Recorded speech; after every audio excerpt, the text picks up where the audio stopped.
Collier-Gechter. Alors moi je suis plutôt auteur. Quand j'étais petit, je voulais être cuisinier, mais mes parents ils m'ont dit c'est un sale métier, tu feras ingénieur. Enfin, c'est plus compliqué que ça. Bon, bref. Donc moi je suis plutôt mécanicien à la base, mais j'ai bossé dans les lyophilisateurs, dont certains alimentaires. Là je suis plutôt dans le nucléaire, ça se mange pas. Et puis comme j'aime toujours cuisiner, bah, vous verrez un pain de temps en temps, c'est le mien. J'ai fait un livre avec le chef Franck Arif, chef parisien, un livre de cuisine pour débutants, que je vous conseille si vous ne savez pas cuisiner, et très rigolo en plus. Et puis sinon, il n'y a pas longtemps, un petit tantôt sur science-fiction et cuisine. Ah, c'était toi qui étais bloqué, on voyait que toi. Et donc, du coup, la bouffe est un de mes centres d'intérêt. Alors, du coup, à chaque fois, les organisateurs le savent, et à chaque fois, c'est moi qui suis ici. Alors, je suis content de partager un petit peu la scène. Et en tant qu'auteur, bah, j'ai des petites marottes sur la cuisine. Donc, j'ai fait pas mal de nouvelles sur de la cuisine qui vous bouffe ou qui vous change, etc. Donc, je sens que j'ai plein de questions à poser aux spécialistes de la question. À qui je vais passer la parole du coup, avant de poser mes questions. Alors, pardon, déjà, vous allez que ma voix est assez particulière. C'est pas la Covid, hein, mais c'est juste une angine malheureusement qui a pris le dessus. Mais je pense que ça, vous m'entendez quand même, mais de manière très très infrasonique. Alors effectivement, moi c'est un peu, j'ai des points communs avec Olivier. J'ai aussi voulu être cuisinier, mais comme j'ai pas réussi, en fait, du coup, j'ai fait chercheur. Et en tant que chercheur, je me suis mis à la cuisine de manière, on va dire, professionnelle, mais en jouant au chef, en fait, ce qui est encore plus confortable. Et j'ai aussi travaillé dans le nucléaire, puisque j'ai un diplôme d'ingénieur. Mon stage d'ingénieur, je l'ai passé à la centrale nucléaire de Civaux. C'est juste 6 mois. C'est effectivement absolument aucune connexion avec la cuisine. C'est juste pour pas qu'il soit le seul à faire de malin avec son passé de nucléaire. Et du coup, moi je travaille au Muséum national d'histoire naturelle, donc à Paris, dans le jardin des plantes. En tant que chercheur CNRS, mon labo est hébergé par le Muséum qui fait partie du groupement qu'on appelle l'Alliance Sorbonne Université. Et je dis ça parce qu'en fait, je m'occupe effectivement d'alimentation dans cette structure. Alors déjà, au Muséum, on travaille sur l'alimentation, puisque dans mon équipe, on étudie en l'occurrence le kéfir. Pour ceux qui connaissent cette boisson fermentée qui est de plus en plus à la mode, il y a le kéfir, kombucha. C'est des systèmes qui sont très peu connus, donc sur lesquels on se concentre depuis quelques années à la fois pour la microbiologie et puis pour aussi les enjeux de sociologie. Et au sein de Sorbonne Université, je m'occupe d'un certain nombre, je participe à un certain nombre de think tanks, comme on dit, autour des enjeux de l'alimentation, éventuellement de demain, donc que ce soit au sein de l'Institut de la transition environnementale pour les enjeux d'agriculture ou au sein de l'Institut de l'océan de Sorbonne Université pour les enjeux de pêche durable ou au sein de l'Institut des patrimoines.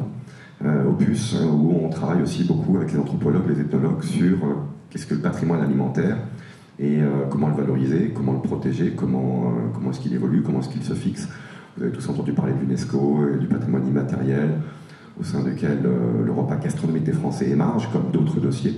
Donc ça, c'est des questions qui montrent à quel point l'alimentation est un vecteur évidemment culturel, fondamental. On va bien sûr y revenir. En même temps, nous pose tout un tas de questions, des questions de santé, des questions d'environnement, sur lesquelles il y a énormément de sollicitations du grand public par rapport aux scientifiques que nous sommes. Et c'est toujours difficile de répondre parce que c'est souvent des questions complexes et assez souvent, et on y reviendra aussi j'imagine, on attend de nous des réponses très simples. Et sur ces enjeux-là, ça n'est pas le cas. Donc notamment sur l'alimentation du futur, puisque ceci est un petit peu l'objet de cette table ronde, c'est-à-dire qu'est-ce qu'on mangera dans 20 ans, dans 30 ans, dans 100 ans. Après on peut fantasmer beaucoup et c'est là que c'est amusant aussi. Moi c'est vrai que je suis plus du côté science que du côté fiction, dans la science-fiction, mais évidemment que la science-fiction nous pose des questions et peut éventuellement nous titiller sur un certain nombre de sujets sur lesquels on sent les limites de l'expertise qu'on peut avoir. Voilà. Eh bien, bonsoir à toutes et à tous. Vraiment ravie d'être parmi vous dans cette sublime ville de Nantes que je ne connaissais pas et que j'ai découvert tout à l'heure. C'est vraiment splendide. Alors moi, c'est Sandrine Monnery-Patrice. Je suis chercheure au Centre des sciences du goût et de l'alimentation à Dijon. Je fais partie de l'INRA. INRAE maintenant, on a rajouté le petit E pour coller un petit peu à la tendance actuelle de l'environnement. Et je travaille en fait sur vraiment les déterminants précoces de nos comportements alimentaires. comment se forment nos goûts.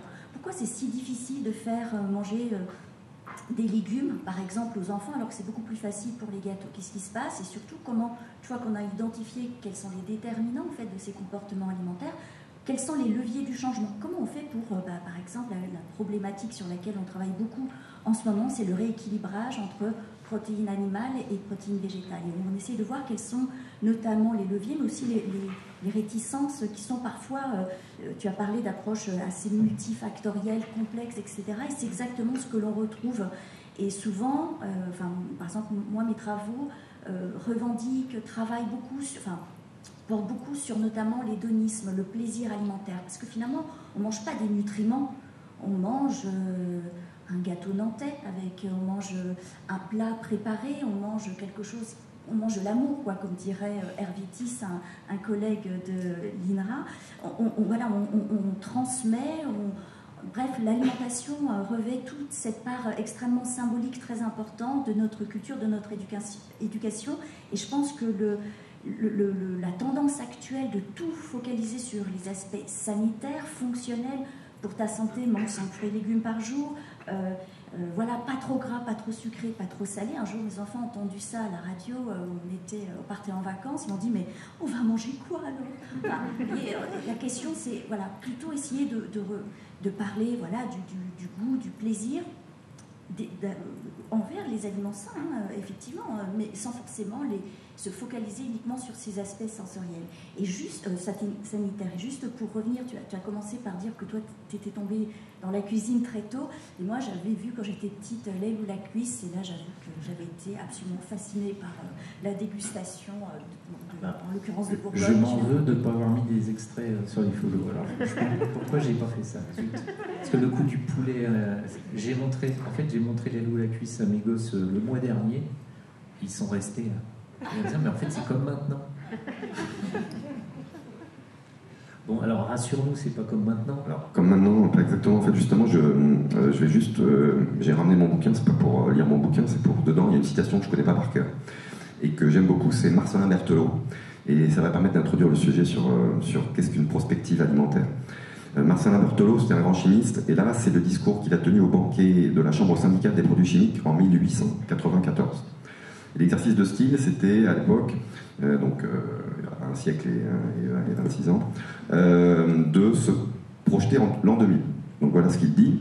On a souvent parlé de l'état futur des sociétés humaines. Je veux à mon tour les imaginer telles qu'elles seront en l'an 2000.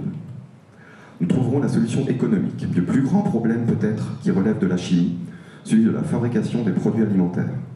Le jour où l'énergie sera obtenue économiquement, on ne tardera guère à fabriquer des aliments de toutes pièces, avec le carbone emprunté à l'acide carbonique, avec l'hydrogène pris à l'eau, avec l'azote et l'oxygène tirés de l'atmosphère. Un jour viendra où chacun emportera pour se nourrir sa petite tablette azotée, sa petite motte de matière grasse, son petit morceau de fécule ou de sucre, son petit flacon d'épices aromatiques accommodé à son goût personnel. Tout cela fabriqué économiquement et en quantité inépuisable par nos usines. L'homme gagnera en douceur et en moralité, parce qu'il cessera de vivre par le carnage et la destruction des créatures vivantes. Donc, ça se défend. Ça se défend, car ce qui est toujours très intéressant, et c'est toujours un peu facile de faire un exercice rétrospectif d'une prospective, il avait à la fois, t'aurais raison bien sûr, tout à fait raison dans les constats et dans ce qui nous préoccupe aujourd'hui. Il nous parle de s'alimenter, il nous parle de plaisir, parce qu'il nous parle du goût personnel, le petit flacon, donc il n'a pas oublié ça.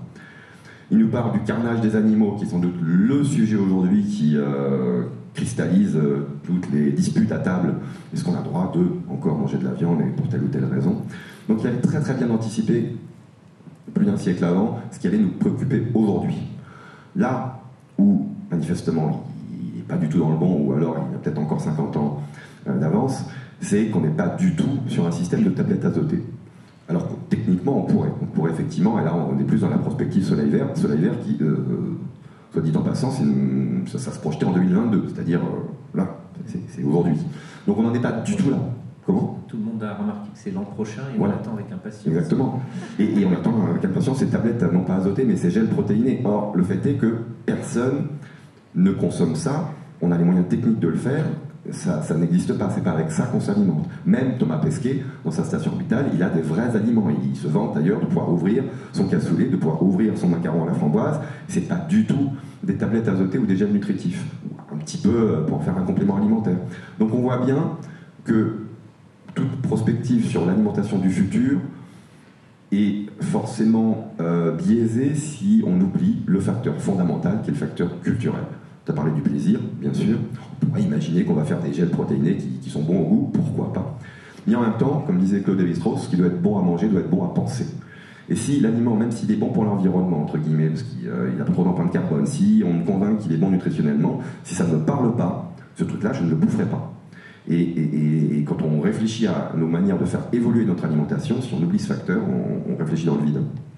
D'ailleurs, dans l'anthologie que j'ai sortie l'an dernier, La marmite et micro-ondes, pour ceux qui ne l'ont pas encore, il y a Alex Nikolavitch, un grand auteur de pas loin de 2 mètres, qui a écrit une très bonne nouvelle justement sur un côté qui rejoint la psychologie et la chimie. Il présente un cuisinier à qui on demande de faire un repas, mais le cuisinier en question, il est né en orbite autour de Jupiter et en apesanteur. Il ne connaît pas du tout la Terre ni rien, et donc du coup, lui, c'est ce qui lui rappelle son enfance, c'est l'odeur des astéroïdes, l'odeur du caillou, l'odeur du métal, et donc il cuisine qu'avec ces parfums-là. Et ce qui pose des petits problèmes quand les terriens viennent manger sa cuisine. Donc du coup, qu'est-ce que tu en penses Je pense que déjà, il devrait aimer le chablis, parce que c'est un vin qui a une note minérale très marquée. Donc déjà, je pense que voilà, bon, j'en profite pour faire un petit clin d'œil à ma Bourgogne natale. Je pense que c'est exactement ça, c'est cette histoire en fait de culture et de familiarisation. D'ailleurs, c'est comme ça qu'en fait se forment nos goûts progressivement, par exposition répétée, par expérience, par petit essai. En fait, on va progressivement intégrer en fait un peu comme le langage. C'est d'ailleurs la comparaison, elle est tout à fait volontaire, puisque on sait que c'est dans les premiers mois de la vie et même avant que le petit naissent, déjà dans le ventre de la mère, il est familiarisé à toutes ces notes aromatiques, à toutes ces, finalement, toutes ces caractéristiques sapides, au niveau des saveurs, au niveau aussi de la flaveur, des odeurs. Alors, plus à la naissance, évidemment, puisque tant qu'il est dans le ventre de la maman, on est encore sur des expositions aromatiques, et toutes ces expositions précoces, on le sait, vont un petit peu préparer en fait l'enfant à sa future culture alimentaire. Donc il y a vraiment cette idée de transmission. Alors bon, personnellement, j'ai pas d'idée vraiment sur la note olfactive des astéroïdes. Ça peut être intéressant à discuter. L'univers aurait un parfum de framboise, c'est ce qu'on dit. Ok, fruits rouges, donc très bien. Alors après, sur cette histoire d'alimentation un petit peu prêt à l'emploi, déjà en sachet, en tablette. Bon, déjà, il y en a un petit peu, des tablettes, des choses qui ne sont pas très... des barres pour sportifs. Comment ? Des barres pour sportifs ou des... Oui, voilà, bon, ça existe les déjà. Des bouteilles pleines de poudre, là. Voilà, des choses un peu bizarroïdes. Bon, ça existe déjà, mais effectivement... En tout cas, il y avait une étude très intéressante qui a été faite pourtant en 99, donc il y a plus de 20 ans, aux États-Unis par un chercheur qui s'appelle Rosine, et qui comparait justement l'acceptabilité, en fait, à la fois dans différentes cultures, pour des mangeurs donc américains, français, italiens, japonais.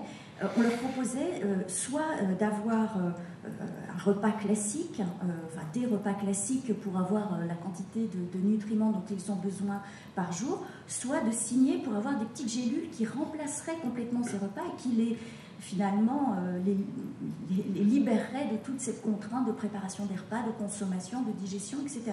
Ils auraient une garantie nutritionnelle qui serait apportée par ces petites gélules. Et ce qu'on voyait, c'était très clairement dans cette étude, les Américains qui étaient prêtes à signer, en particulier les mangeuses américaines, qui étaient prêtes à signer pour cela, et les Français mais il y avait du 0%, là il y avait vraiment un effet qui était hautement significatif. Donc on voit aussi que on ne peut pas, quand on parle effectivement d'acceptabilité de ces aliments, il faut se dire qu'il y a d'abord un effet contexte culturel, géographique qui est très localisé. Aux États-Unis, visiblement, ils sont déjà un petit peu plus près. Et il y a aussi un effet de temps. Peut-être on referait cette même étude-là maintenant, juste après la Covid.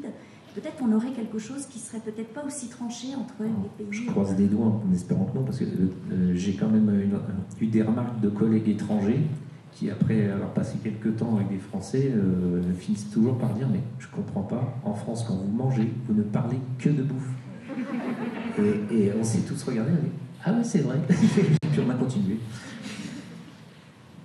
Après cette sorte d'acceptabilité, il faut voir qu'il y a deux choses. Il y a l'acceptabilité au quotidien, de ce qu'on a envie de manger chez soi, en routine.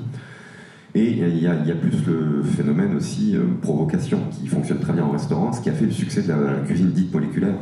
Dans les années 90, si ça a eu autant de succès, assez éphémère d'ailleurs, c'est parce que justement c'était tout à coup des cuisiniers qui cassaient complètement les codes et qui servaient des trucs qui ne ressemblaient à rien de connu. Et là, on acceptait parce qu'on allait vivre une expérience. Et d'ailleurs, le tête de fil, Ferran Adrià, qui a vraiment popularisé cette cuisine, disait qu'il faisait non pas de la cuisine moléculaire, mais de la cuisine techno-émotionnelle. C'est-à-dire qu'il utilisait toute la technique disponible à l'époque pour susciter des émotions qui pouvaient être de la surprise, de l'étonnement, du dégoût, tout un tas de choses, de sentiments comme ça, d'émotions qu'il voulait susciter chez son client.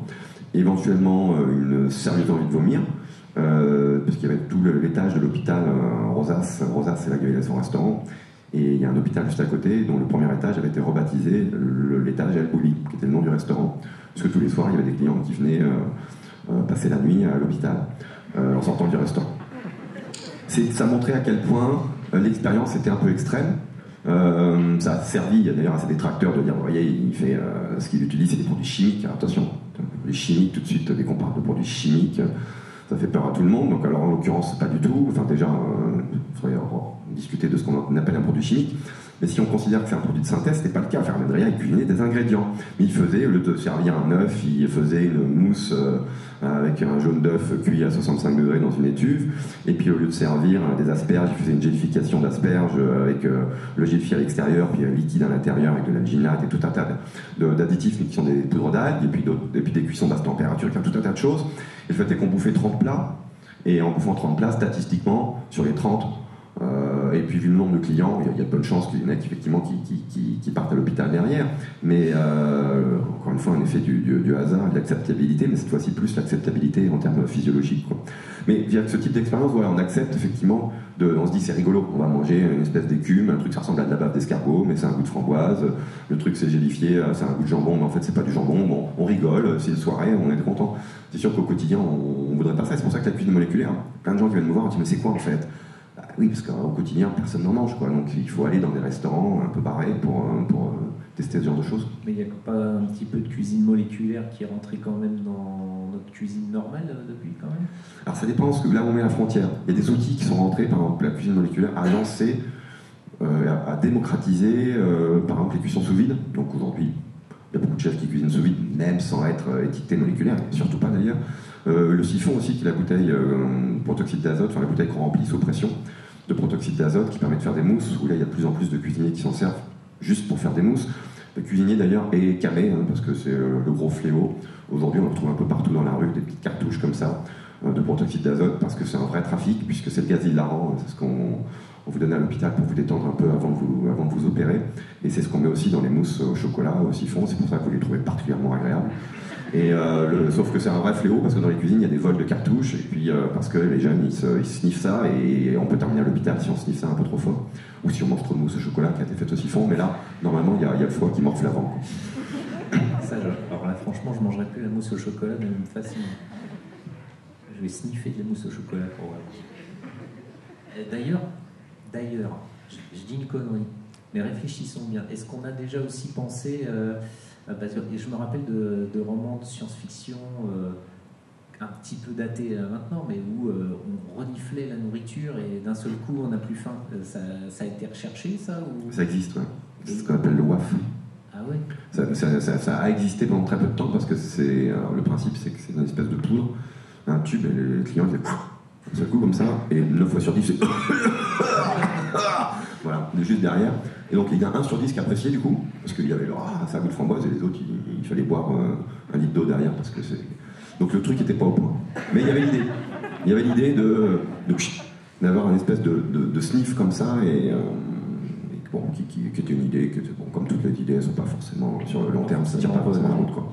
Mais le sniff, enfin, effectivement, cette exploration olfactive, c'est quelque chose qui est très utilisé chez l'enfant pour dépasser notamment cette étape entre 2 et 3 ans, vous savez, où l'enfant ne veut plus manger que des pâtes, du riz et des poissons panés, ce qu'on appelle la néophobie alimentaire, où il va restreindre complètement son répertoire alimentaire. Et l'une des stratégies, c'est au-delà de la répétition, des expositions sans forcer, etc., il y a aussi l'exploration visuelle et l'exploration olfactive pour que l'enfant puisse se familiariser avec l'aliment qui est a priori nouveau pour lui, c'est-à-dire ça peut être juste on a rajouté un peu de persil dans la purée de carottes, hein, c'est pas, alors que d'habitude il n'y a pas de persil, voilà, ça peut être ça la nouveauté. Et bien voilà, cette exploration aussi olfactive, elle permet effectivement d'appréhender l'aliment. Donc, et ensuite de passer à l'acte de goûter. Et c'est aussi une autre stratégie qui est très utilisée dans notamment ce qu'on appelle les ateliers d'éducation thérapeutique du patient. Nous, on travaille avec des enfants qui sont obèses ou des adolescents qui sont obèses. Et justement, on essaye de retravailler sur ce qu'on appelle le manger intuitif, retravailler avec ses sens. Parce que souvent, c'est des enfants qui obéissent à des injonctions, finis ton assiette, donc si je commence mon paquet de gâteaux, je finis mon paquet de gâteaux, et puis s'il y en a un deuxième ouvert, je finis mon... Enfin, ils n'ont plus du tout cette notion de faim, de rassasiement et même de plaisir, en fait. Ce qui va finalement les motiver, souvent, ça va être le côté quantitatif, rassasiant. Et du coup, on travaille justement à une réappropriation de leur sens via notamment le travail au niveau olfactif, justement, pour qu'ils aient juste du plaisir à retrouver les aliments. Et cette anticipation, alors souvent multisensorielle, hein, il n'y a pas que l'olfactif, il y a aussi le visuel, il y a l'auditif, on travaille sur le croquant par exemple des pommes, etc. Et toute cette imagerie multisensorielle, il y a des travaux qui ont été montrés dans la littérature, c'est assez récent, montrent que cette anticipation du plaisir via cette imagerie multisensorielle fait qu'on va choisir des portions plutôt modérées par rapport à la condition contrôle où on n'utilise pas cette imagerie multisensorielle. Donc on voit comment cette anticipation finalement va préparer l'organisme à optimiser des choix de portions plus modérées. Voilà, parce qu'on sait que finalement, quand on mange, c'est vraiment au niveau des premières bouchées qu'on a le plus de plaisir. Et donc, du coup, cette anticipation permet de se mettre en conformité avec ce postulat-là. Donc c'est quelque chose d'intéressant, en fait, ce sniff qui peut être utilisé à d'autres finalités. Qui m'évoque aussi un projet que des chercheurs ont eu de capturer l'odeur, de capturer, d'enregistrer pour être capable de reproduire en fait l'odeur de plat. Parce que c'est vrai que le drame des chefs, c'est que les plats sont éphémères, donc une fois que le plat est fait, il est mangé, on n'en parle plus. Et donc il y a toujours une réflexion qui est faite, comment est-ce qu'on pourrait enregistrer, au-delà de la photo, comment est-ce qu'on pourrait enregistrer un plat. L'idée, c'était de faire une espèce de chromato, qu'on récupère toutes les molécules volatiles, plus ou moins volatiles, et puis on enregistre ça dans un spectre, et puis à façon, dans 20 ans, dans 30 ans, mais tiens, je pourrais sentir la soupe VGE de Paul Bocuse, là, tiens, regarde, ah ouais, ça sentait ça, ok. Et ça serait ça l'idée, de pouvoir vraiment ressentir les plats qui ont existé à un moment. Il risque pas d'avoir un effet tabac froid, tu vois ce que je veux dire? Si c'est bien fait, non. Parce que je me rappelle à un moment, il y avait beaucoup de marketing olfactif. Et moi qui ai le nez très très fin, c'est-à-dire si vous rentrez chez moi, je le sais, je vais le deviner, juste au pif. Donc je passais devant une boulangerie qui faisait de la fausse odeur comme ça, immédiatement j'avais envie de vomir en fait. C'était insoutenable. C'est pas très réussi jusqu'à présent quand même. Ou alors c'est que j'ai vraiment le nez trop fin, faut me dire. Alors, il y a quand même des choses qui sont relativement bien faites. Alors effectivement, ça sera peut-être pas la soupe de Bocuse, hein, effectivement, mais sur des choses assez simples en fait. Voilà, des odeurs de fruits, des odeurs de légumes, des odeurs de plats, des odeurs par exemple de viande grillée, ce genre de choses. On a des choses qui sont finalement qui marchent plutôt bien et qui sont même utilisées dans les recherches. Alors ça, c'est pas mes travaux, c'est une collègue, Claire Sumon-Rossi, justement de INRAE, qui travaille avec notamment les personnes âgées et qui a vraiment cette approche, celle que j'ai décrite finalement avec l'enfant très sensoriel, très hédonique. Elle a exactement cette démarche-là, mais avec les personnes âgées, comment essayer de retrouver un peu du sens. C'est des personnes qui souvent en EHPAD se retrouvent face à un plateau. Alors là, on est vraiment sur de l'anticipation. Hein. C'est terrible, hein. Il suffit d'aller dans un EHPAD. Là, ils ont les gels et les purées. Hein. Voilà. Ouais. Donc, là, puis c'est une cause de mortalité élevée en EHPAD. De morbidité. Qui se laissent mourir plutôt que manger ça. Et donc là, l'idée, c'était vraiment en fait, c'est des personnes en plus il y a donc une génération génération qui cuisinait. Et donc du coup, elle a essayé, justement, juste en essayant avant les repas, de balancer en fait justement des odeurs.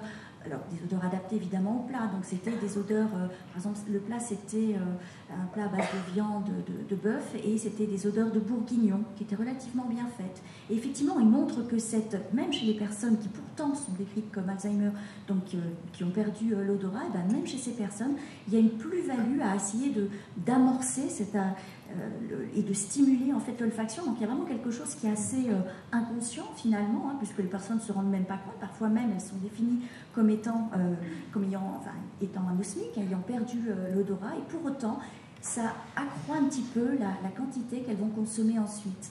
Donc il y a vraiment toute une réflexion actuellement justement pour essayer de recréer ce bruit de cuisine, ces odeurs de cuisine, ce à quoi elles étaient tout simplement habituées et qui amorçaient, qui préparaient. Parce que tu parlais évidemment, Claude Lévi-Strauss, c'est mon héros après la soupe aux choux, bien sûr, ou l'aile ou la cuisse, mais c'est vrai, c'est important que finalement tout ce qui est bon à manger doit être... en fait, c'est bon à penser d'abord. Donc il y a vraiment un rassasiement et un appétit cognitif avant de passer effectivement à l'appétit physiologique et au rassasiement physiologique. Alors par contre, niveau texture, parce que quand on a le parfum par exemple, mais qu'on a une texture qu'on n'attend pas, je l'ai expérimenté pour avoir eu un problème buccal, une mycose. Donc pendant 3 mois, je n'ai plus de texture, de sens de texture dans la bouche, zéro. Le temps que je m'habitue, j'ai quand même eu des hauts le cœur à chaque bouchée. C'est-à-dire que ce que j'avais dans la bouche, j'avais l'impression que c'était du carton. Par contre, l'odeur y était et les saveurs y étaient. Mais le fait que la texture était autre chose, manger, c'était la pire punition de ma vie, quoi, 3 fois par jour. C'est très intéressant parce que ce que tu dis, c'est exactement ce qui, en fait, renvoie au concept de flaveur. La flaveur d'un aliment, c'est ce qui va intégrer pas simplement le goût en bouche, l'arôme, les saveurs ou l'odeur, ce qui va être effectivement détecté au niveau de la voie directe, c'est aussi la texture. C'est tout cet ensemble de stimulation qui est très important. Et aujourd'hui, on a tendance, notamment chez l'enfant, à proposer souvent des choses ultra mixées pendant très longtemps. Il y a un côté très régressif. À la fois, on leur donne des tablettes très vite pour qu'ils grandissent, pour qu'ils mangent comme des grands, puis en même temps, on leur donne des bouffes totalement régressives. On voit des enfants à 6 ans qui ont encore des biberons, ce qui est complètement absurde. Et ça a un vrai impact, notamment sur le développement de la sphère oromotrice. C'est des enfants qui souvent vont avoir un retard de langage parce que justement ils n'ont pas suffisamment développé cette sphère oromotrice, notamment par l'alimentation, par l'appréhension de la texture. Et donc je comprends que tu étais complètement déprimé dans cette partie-là, parce que pour toi l'alimentation c'est important, et il manquait, c'était un cheval à 3 pattes, quoi. Il manquait quelque chose. C'est pas ça l'expression. C'est une texture que j'avais jamais eu en bouche en plus. Ouais, il y a une texture, il y a le visuel, parce que tu parlais de Claire, Simon Rosset, là, donc, avec qui je travaille aussi, justement sur cette alimentation des seniors, et on se rend compte que bien sûr l'aspect, quand on a une bouillie de bœuf bourguignon, effectivement on n'en veut pas, parce que le visuel n'est pas là, la texture n'est pas là. Et éventuellement, pour améliorer la prise calorique, qui est fondamentale chez les personnes âgées, du coup, on s'est rendu compte que tout simplement en ajoutant un peu de texturant pour gélifier, et puis en donnant une forme avec des moules, et éventuellement que ça ressemble à un carré de bœuf bourguignon, mais c'est la même préparation, c'est juste la texture et le visuel qui changent, et rien d'autre, c'est juste un peu de gélifiant et on moule. On sert ça avec la sauce, ça ressemble à un bourguignon, pourtant c'est du gélifié, etc. Ça passe beaucoup mieux parce que c'est entre guillemets dans le bon sens du terme trompeur. Et c'est-à-dire que ça nous évoque ce qui pour nous doit être un peu bourguignon. Pareil pour une salade d'ananas. Si on se rend compte que la personne, on essaye une fois avec des vrais morceaux, puis ça fait des petits fils, elle n'arrive pas, donc elle ne la mange pas. On dit ok, on fait un gel d'ananas et puis on la coupe en petits cubes comme si c'était des morceaux d'ananas qu'on avait coupés. Puis là, la texture est acceptable et en même temps le visuel dans sa tête évoque un morceau d'ananas, donc tout va bien. Et c'est pour ça qu'il y a cette importance de tous ces aspects-là, donc il faut que ça nous soit familier, ce qu'on veut manger. C'est pour ça qu'à chaque fois, une fois de plus, on revient à ces heures de prospective.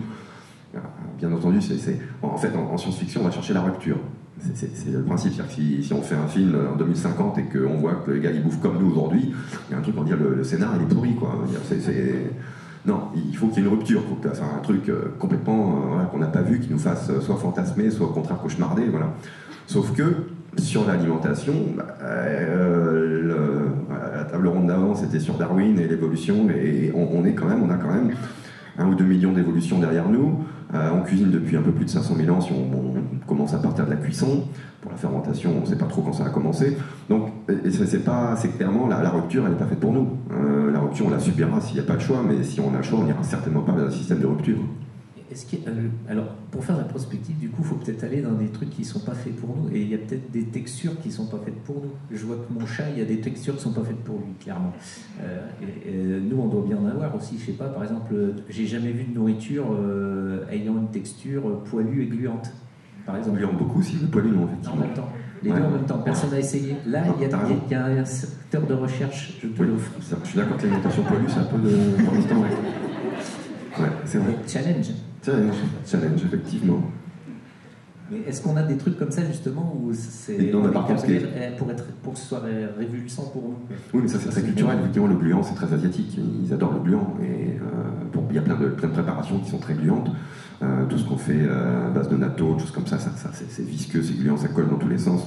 On regarde ça comme ça. C'est à peu près la même texture de notre camembert coulant, mais ça ne parle pas de la même manière. Et ils vont chercher ça, ils vont chercher le gluant, ils vont chercher ce qui est intéressant, et là on va plus se rapprocher de ça. Quelque chose qu'on ne comprend pas, j'allais dire, dans notre vision un peu de franco-française, le tofu, c'est un grand sujet de discussion. Le tofu, ça fait un peu... Les gosses détestent. Dès qu'ils voient ce truc mou... Donc le tofu, c'est très clivant. Si on lance, c'est un peu comme manger des animaux ou pas. Là, c'est moins grave, mais quand même, si on lance le sujet de tofu à table, il y a forcément ceux qui vont dire, quelle est l'idée derrière le tofu, quoi. Et d'autres qui vont dire, mais non, mais parce que tu n'en as jamais goûté du bon, tu n'as jamais goûté, tu vas voir, un tofu soyeux, c'est pas pareil, etc. Le fait est que ce qu'on va chercher dans le tofu, justement, c'est la texture. Effectivement, ça n'a aucun goût, le tofu. Là, je vais me fâcher avec tous ceux qui aiment le tofu. Mais c'est pas grave, on adore ça, ceux qui adorent ça, et je comprends, et moi j'adore ça, parce que c'est une texture absolument incroyable. Donc, on a une espèce de truc tremblant, là, c'est un peu comme de la panna cotta, mais pas non plus, parce que c'est pas pareil, la panna cotta, ça cisaille, le tofu, ça cisaille pas de la même manière. Une espèce de truc qui tremble, là, on met ça en bouche, ça disparaît presque. Même si c'est fade, on s'en fiche, c'est bon, parce que c'est la texture qui est bonne. Et on va chercher ces textures un peu particulières, c'est ça qui est intéressant. Oui, comme les natillas de ma belle-mère. Vous ne pouvez pas savoir. C'est une pâture. Non, mais en fait, tous les ans, donc je vais chez ma belle-mère tous les ans, plusieurs semaines. Vas-y, balance. Elle fait des natillas, donc c'est une espèce de crème catalane mais sans farine. Et en fait, c'est vraiment de la chimie. Et à l'œil, elle doit savoir s'arrêter à la seconde pour qu'on ait une texture, que la natilla se tienne, mais qu'elle soit à 2 doigts de s'effondrer. Si on dépasse, mais même d'une demi-seconde, c'est légèrement farineux, granuleux. Si c'est un peu trop tôt, c'est de la flotte. Et il y a qu'elle qui sait faire ça sans rajouter de farine, c'est hallucinant. Mais franchement, si vous arrivez à trouver un moyen de le... Et ça, c'est passionnant pour les physiciens. C'est leur sujet préféré, les physiciens en cuisine, c'est tous ces systèmes à la limite de rupture. C'est un grand sujet de physique.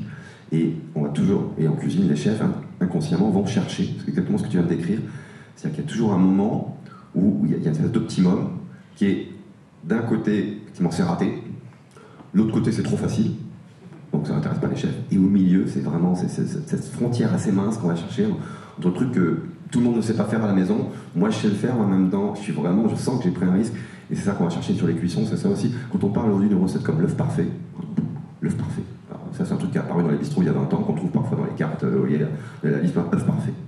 Alors finalement, l'appellation est débile, hein. Il y a tout à fait subjectif, mais en l'occurrence, ça correspond à quoi? Ça correspond à une cuisson du jaune d'œuf à 65 degrés.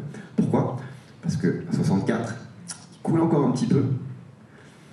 À 65, il arrête de couler, parce qu'il y a un réseau de réticulation qui fait qu'effectivement toutes les protéines sont connectées, enfin pas toutes, mais un nombre suffisant de protéines est connecté pour faire ce qu'on appelle un gel. Et au-delà, il est de plus en plus ferme. Donc en fait, on perd l'intérêt. On a vraiment ce côté à 65, il ne s'effondre pas, il ne coule pas, il est gélifié, mais c'est le gel minimum qui fait qu'il est vraiment hyper fragile, quoi. Donc, on considère que c'est parfait, parce que c'est cette fragilité qu'on va aller chercher. Et tous ceux qui cuisinent en dessous, ils n'ont rien compris à l'œuf. Ok, désolé. Par contre, on a commencé un peu en retard, alors, du coup, je ne sais pas combien de temps on a exactement. 10-15 minutes. Bon, on va quand même vous laisser un peu de temps pour les questions. On a un autre point avant de repasser le micro. Question. Il y a des questions. Oui, il y en a. Oui. Il y a des micros qui circulent. Il en reste un trop. Les autres, on a tous les dents, c'est évident. En fait, pour l'alimentation, par exemple, si on peut avoir une texture particulière, par exemple, ce qui concerne la viande, si on prend des protéines animales, par exemple, si on peut faire par exemple des viandes en synthèse ou de laboratoire. Alors, c'est le principal verrou technologique à faire sauter aujourd'hui. La viande qu'on appelle in vitro, enfin bref, viande de laboratoire, viande de synthèse. Ça fonctionne, c'est-à-dire qu'on sait très bien faire pousser des cellules en laboratoire, des cellules musculaires. Mais le problème pour l'instant, c'est que cette viande n'a pas de texture comme la vraie viande, dans le sens qu'il manque la complexité des fibres musculaires intercalées de tissus gras, et éventuellement quelques tissus collagéniques. Donc ça, à part avec un peu d'imprimante 3D qu'on arrive petit à petit à se rapprocher de ce système-là, pour l'instant, la viande cultivée en laboratoire est juste une espèce de bouillie de cellules animales. Ça se rapproche un peu du steak haché quand même. Mais effectivement, il manque encore ce côté textural pour que ça devienne, qu'on puisse vraiment le confondre. À tel point que du coup, ce qui est intéressant, c'est que là où ça marche très bien, par exemple, même si c'est pas encore commercialisé non plus, c'est sur le foie gras. Les foie gras in vitro, qui se font aujourd'hui, il y a une entreprise française qui fait ça. Plus que le foie gras, c'est juste un gel en fait, dans le système natif du vrai foie gras. Là, ils ont reproduit cette texture et là, la tromperie est parfaite. C'est-à-dire qu'ils vous donnaient ça à un chef, et on avait fait ça avec un chef du Sud-Ouest pour avoir un niveau de difficulté comme ça. Et le chef, il dit, mais là, je peux pas te distinguer à l'aveugle, je peux pas faire la différence, quoi. Et c'était entièrement poussé en laboratoire. Parce que justement, il n'y avait pas besoin de créer une texture particulière à part. Enfin, c'était une texture mais homogène, qu'est-ce que c'est du foie gras. Les canards te remercions. Et sinon, pour la texture de la viande, pour l'instant, on n'a eu que le bœuf. Mais après, un jour, est-ce qu'il y aura, par exemple, pour d'autres espèces animales, comme par exemple le poulet Ils bossent surtout à la fois. Tous ceux qui font de la viande, entre guillemets, une fois de plus, de synthèse, travaillent sur tout type de tissu, donc sur effectivement, poulet, bœuf, et le poisson, qui commence à sortir. Là, les Japonais, il y a 2 semaines, ont sorti des vessies natatoires. Les vessies natatoires, ça ne vous parle pas forcément, même si on est à Nantes, on a un pays où on aime manger du poisson, mais les vessies natatoires, c'est une espèce de flotteur qu'il y a dans les poissons pour les aider à réguler leur profondeur. Et ça, c'est un plat dont les Japonais raffolent.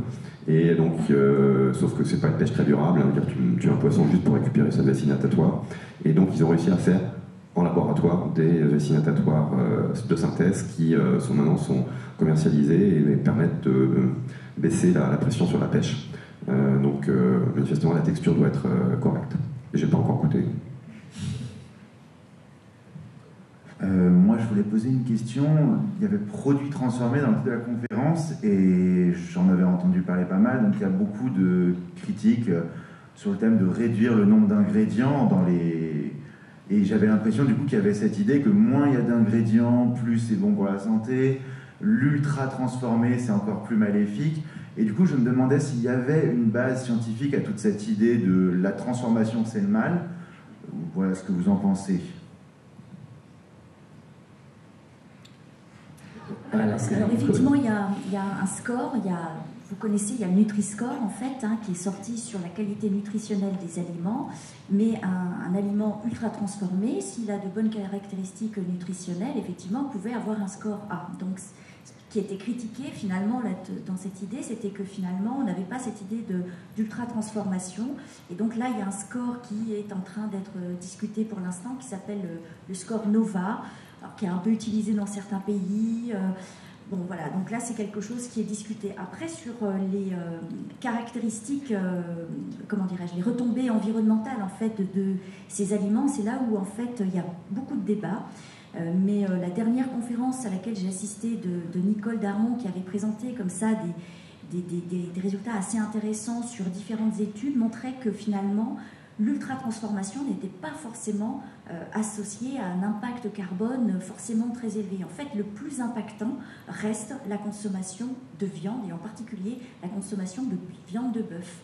Donc voilà, après si vous faites de l'ultra-transformation qui en plus intègre de la viande de bœuf, là vous êtes sur le score le plus bas au niveau de la qualité effectivement environnementale, mais c'est pas aussi linéaire en fait qu'on pourrait l'imaginer. Et pour rebondir sur l'aspect sanitaire, effectivement, il n'y a pas encore de consensus sur la question, mais c'est vrai qu'il y a de plus en plus d'études qui s'accumulent, comme vous l'avez fort justement mentionné, sur une forte suspicion qui ment de l'impact sanitaire de ces aliments dits ultra transformés, mais qui sont des études toujours compliquées parce qu'il y a tout un tas d'effets corrélaires qui peuvent être, qui sont parfois difficiles à mettre de côté. Le fait que les gens qui vont manger par exemple ultra transformés sont aussi assez souvent statistiquement des gens qui font assez peu attention à leur alimentation, donc ils vont manger pas beaucoup de fruits et légumes, choses comme ça. Et ça pose une autre question et un autre point de vigilance. Et moi, ça m'horripile quand je vois effectivement des menus de cantine, par exemple, avec des gens qui veulent bien faire, sans doute, et où on va chaque semaine avoir le menu végétarien. Le nombre de fois où il y a des menus végétariens sans végétaux, enfin, quand je dis sans végétaux, c'est sans légumes, sans fruits et légumes. C'est-à-dire, quand vous lisez le menu, c'est des croquettes de machin, des nuggets de cela, donc c'est que de l'ultra-transformation, mais à partir de protéines végétales, de glucides, que de la matière première végétale, mais on ne reconnaît rien. Là, pour le coup, on est dans l'alimentation éventuellement du futur cauchemardesque. Et pourtant, les gens qui font ça veulent bien faire. Ils sont assez fiers. On propose un menu végétarien. Et le truc, c'est des croquettes de protéines végétales. Donc, il y a un moment aussi, justement, il faut quand même accepter de pouvoir revenir. Et tu disais, des légumes, ça peut peut-être rebuter, mais si ça rebute, c'est qu'il y a un souci. Et c'est là-dessus qu'il faut travailler. Il ne faut pas dire, ça y est, bon, j'ai réussi mon coup, j'ai réussi à cacher le poireau dans une croquette, c'est génial. En fait, c'est exactement ça. Il y a un peu une mascarade, en fait, où on va essayer pour anticiper une éventuelle frustration à l'idée de réduire la viande, on va anticiper en proposant quelque chose qui ressemble à de la viande, mais qui n'en est pas. Et qui plus est, on se dit, comme on travaille avec l'enfant, on va lui proposer quelque chose qui sonne comme un petit truc appétant pour l'enfant, genre des nuggets, genre des saucisses, etc. Mais l'enfant, il n'est pas dupe. Le goût, il le connaît. En plus, nous, on a fait des observations dans les cantines, enfin, et on voyait très bien que c'était à chaque fois, ah, pas de chance aujourd'hui, c'est boulettes de pois chiches. Enfin, je veux dire, il n'y avait aucune préparation à la fois au niveau du staff que au niveau même de ce qu'on est présenté à l'enfant. Alors qu'en fait, quand vous regardez bien les lentilles, les aliments bruts, là, alors voilà, on n'est pas du tout sur des aliments transformés. Les légumineuses en tant que telles, elles sont très appréciées des enfants. Nous, on a fait des travaux là-dessus. On voyait que les enfants, ils adoraient ça. Pourquoi? Parce qu'ils sont exposés de façon répétée, ils sont familiarisés à ces aliments. Le pois chiche dans le couscous, par exemple, la lentille dans le petit salé aux lentilles. Ce qui est bon dans le petit salé aux lentilles, c'est quand même le petit salé. Oui, et les saucisses lentilles aussi. Mais voilà, c'est des aliments qui ne sont pas du tout inconnus pour les enfants. Mais en fait, nous, adultes, on va projeter peut-être une éventuelle... comment dirais-je, frustration de l'enfant, déception de l'enfant, et donc on anticipe cette frustration en voulant proposer un plan B qui finalement n'est pas la bonne solution, qui est ultra transformé. C'est vrai, les nuggets, c'est pas terrible, mais pas davantage les nuggets de poulet que les nuggets de légumineuses. Nous, dans nos travaux, on a montré, on avait interrogé, comme ça, on avait fait des entretiens avec, donc on était sur une étude très qualitative, et on interrogeait, donc c'était des jeunes... mamans d'enfants âgés entre 6 et 11 ans à peu près. Alors pourquoi des mamans, hein, c'est pas qu'on est contre les papas, c'est qu'en fait quand on les appelle, ils viennent jamais pour nos études. Hein. Donc, du coup, voilà, ça c'est dit. Et donc ces mamans leur demandaient, bon voilà, si je vous dis protéines, à quoi vous pensez? Alors là, elles nous disaient viande, œufs, poisson, ok, d'accord, pas du tout. Il y avait une sur le lot qui avait quand même dit légumineuse. Je pense qu'elle travaillait à INRAE, je pense. Et après, ce qu'on a fait, c'est que, bon, on a essayé de creuser, les protéines, alors là, on allait sur hyperprotéinés, aliments du sportif, enfin, on n'était pas du tout sur la sphère du végétal. La protéine, c'est vraiment lié aux muscles, au sport, à la viande. Donc c'est là où on voyait que cognitivement, il y avait vraiment un frein qui était très important en termes de représentation. Et puis sur les enfants, parallèlement, on leur demandait... de nous dessiner un repas qui donne des forces, et puis de le commenter, parce que souvent c'était qu'est-ce qui dessine mal quand même à cet âge-là. Et donc, alors c'était très intéressant, parce que l'une des mamans qui nous disait ah ben moi à la maison, vous comprenez, j'ai 3 garçons, donc c'est hors de question d'imaginer un repas sans viande. Quand on a regardé les dessins de 2 des 3 garçons qui avaient participé à cette étude, l'un avait dessiné donc c'était un petit pain, une tartine avec une sauce, il y avait des légumes, il y avait des petites tomates, c'était vraiment très joli. Et puis l'autre avait dessiné des lentilles. Et donc on voit bien que là, il y a un décalage entre ce que nous, adultes, on projette sur les enfants, ce que nous, on est capable d'envisager comme quelque chose de frustrant, alors que c'est complètement naturel pour les enfants. Si on ne mange pas de viande le soir, on ne mange pas de viande le soir. Enfin, c'est pas un problème pour eux, ça fait partie de leur culture. Donc voilà, créer toujours anticiper cette frustration, pour moi, c'est vraiment pas la bonne idée. C'est vraiment au contraire d'éduquer les papilles avec des aliments voilà, qui sont riches en goût, qui sont simples et qui intègrent notamment la question des protéines végétales doucement, en fait, hein, juste par familiarisation et partage autour des repas. Je pense que c'est la note hédonique qui va l'emporter. J'avais vu d'autres mains par-ci, par-là. Puis, d'ailleurs, tu as une conférence, toi, sur ces sujets? Demain, oui. Demain matin à 10h30. Ceux qui sont levés. Voilà. Bonjour. Justement sur l'émergence du goût. Oui. Moi, du coup, je viens ici un peu en grand naïf. J'ai jamais réfléchi beaucoup à la cuisine, à part pendant les repas. Et en fait, et d'ailleurs, ce que vous venez de dire, ça m'intéressait parce que j'y ai réfléchi quand j'ai commencé à faire attention à ce que je mangeais pour la santé et aussi le plaisir. Et depuis, j'adore la laitue fraîche nature, sans vinaigrette. Trop bien. Et justement, ma question à la base, c'était de l'aspect social. Quand on cuisine, on fait des choses pour les gens, par rapport aux gens.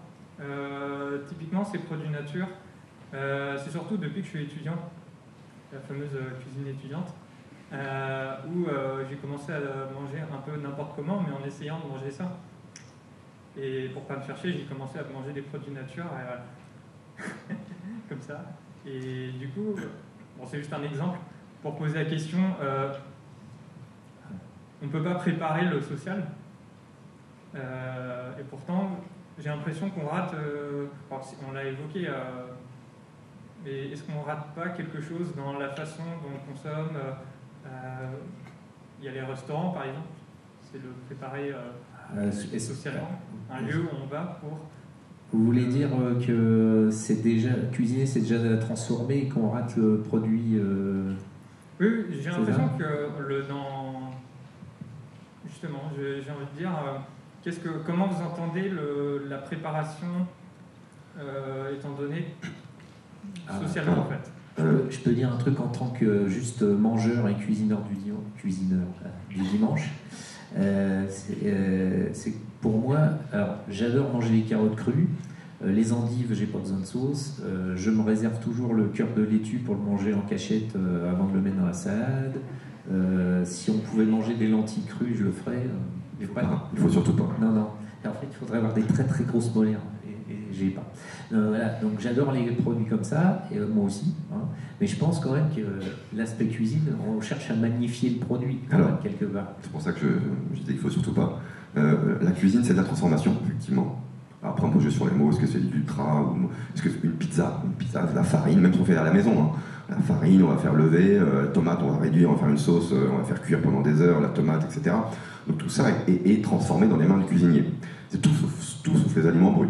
Et déjà, la farine, il faut la produire avant. Donc, tout acte de cuisine est par définition un acte de transformation. Sinon, il n'y a pas de cuisine. Sinon, on fait ce qu'on appelle du crudivorisme.